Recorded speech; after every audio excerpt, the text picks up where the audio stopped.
मंगलवार जिला लेखिका संसद पक्षर व्यासनगर स्थित होटेल रॉयल कलिंगठारे तृतीय वार्षिकोत्सव अनुष्ठित हो जाइछि।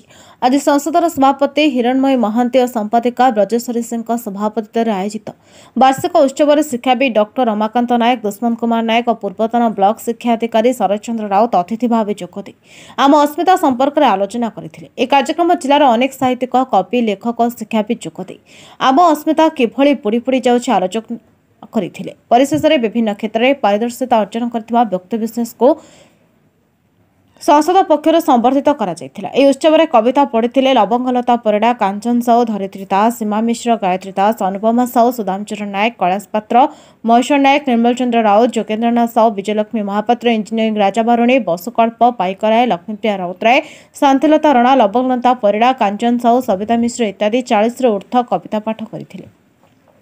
संध्याराणी घड़ई, सरोजिनी पते, प्रभाती राउत, सविता मिश्र संयोजना करथिले। विकास दास वंदे उत्कल जननी गान करथिबा बेले कोनी कोनी पिलामाने स्वागत नृत्य परिवेषण करथिले। शेषरे कवि निरुपमा स्वाई धन्यवाद देथिले। समस्त को प्रथम स्वागत, अभिनंदन और शुभेच्छा जनाऊँगी। मोर ना श्रीमती ब्रजेश्वरी सिंह, मु जाजपुर जिला लेखिका संसदर संपादिका। आमर जिला लेखिका संसद 2014 रु अनुष्ठित है। चलित वर्ष 12 वर्ष पदार्पण करिछि। प्रत्येक वर्ष आम वार्षिक उत्सव करिथाउ। जाजपुर जिलार यार उद्देश्य होछि जाजपुर जिलार जेते लेखिका अछंती सेमानकु एकजुट करी तांकर प्रतिभार विकास केमिति हेई पारिबो, तांकर पुस्तक केमिति लोकलोचन को आसी पारिबो एवं ओडिशार प्रति कोण कोण रे जाई पहुंची पारिबो, सेया होची हम जाजपुर जिला लेखिकार संसदर लक्ष्य। चलित वर्ष आम 4 जन को संबोधित करूँ। 2 जन को आम लेखिका संसदर संसद सम्मान दि जाए एवं बाहर जो निमंत्रित अतिथि को आम डाकी था जन को संसद सम्मान दे था, आउ जन को स्वर्गत डॉक्टर अध्यक्षा ललिता राउत स्मृति सम्मान दे था। कहीं डॉक्टर ललिता राउत आमर प्रथम सभापति थिले, से उद्देश्य रे स्मृति स्मारकी आम प्रदान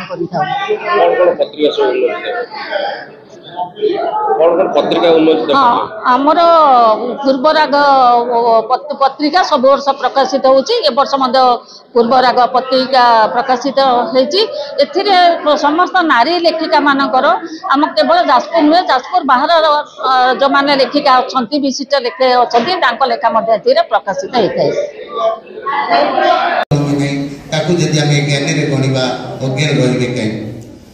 अस्मितार द्वितीय कथा आमर बर्तमान जो मठ मंदिर जोटा सब रही तार सुरक्षा दबा एवं आमर विलुप्त हो जाउतबा आमर गाँ गहली जो पर्वपर्वाणी सेगुड़ा रही तार सुरक्षा होमर अस्मिता।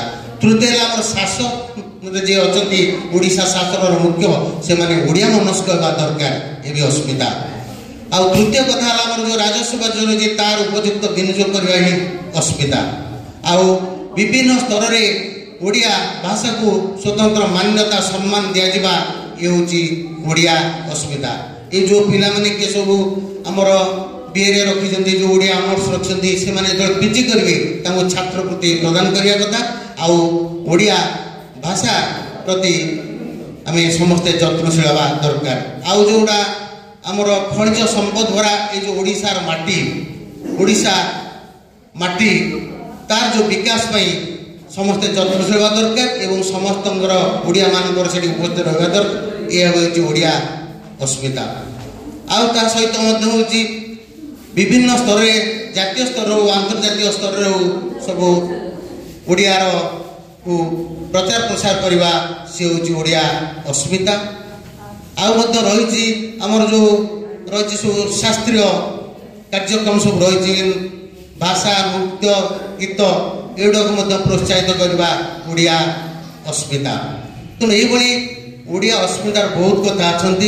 2 जन प्रकल्प वक्ता अच्छा, मोर साथी रमाकांत सार अच्छा।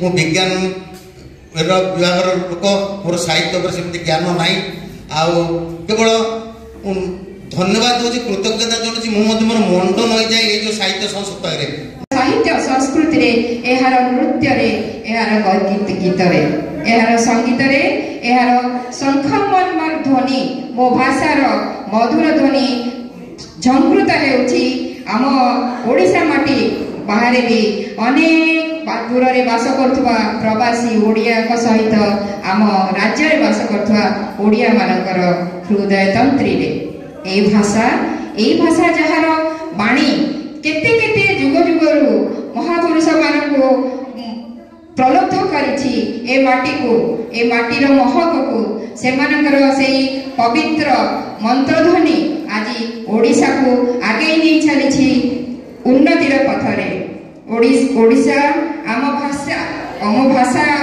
एक प्रांतीय भाषा होई नाही एहा विश्व दरबार में निजर स्वतंत्र परिचय सृष्टि करि पाछि से ओडिया भाषा आम अस्मितार कथा कहबा पई आम गण रे उपस्थित अछंती हमर अतिथि माने बरण्य मुख्य वक्ता भाବରେ ଆମେ ଯାହାଙ୍କୁ ପାଇଛୁ ସେ ହେଉଛନ୍ତି ଶ୍ରୀଯୁକ୍ତ ଶରତ କୁମାର ରାଉତ। ଆସନ୍ତୁ ସେହି ଜ୍ଞାନୀଙ୍କ ମୁହଁରୁ ଶୁଣିବା ଆମ अस्मिता ବିଷୟରେ କିଛି ଜ୍ଞାନ ଆହରଣ କରିବା ଆମ ଓଡ଼ିଆ अस्मिता ଉପରେ। व्यासनगर प्रद्युन कुमार बोईताईଙ୍କ रिपोर्ट नायपति टीवी।